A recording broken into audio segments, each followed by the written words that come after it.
back to another video. Today I'm going to show you an easy tutorial to make a furnace auto smelter. Well, yeah. Alright, so first you will need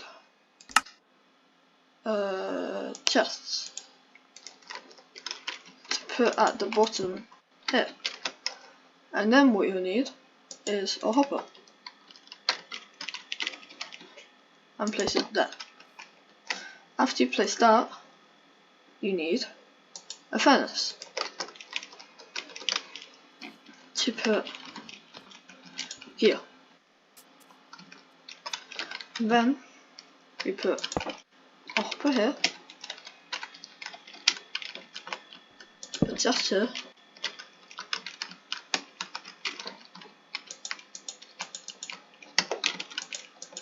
a hopper there,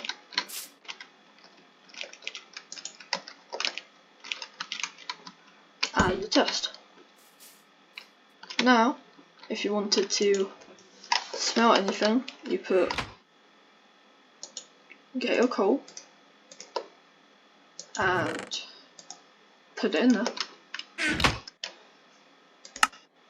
and then you get your blocks and put it in there, and then that will smelt it and put it in there.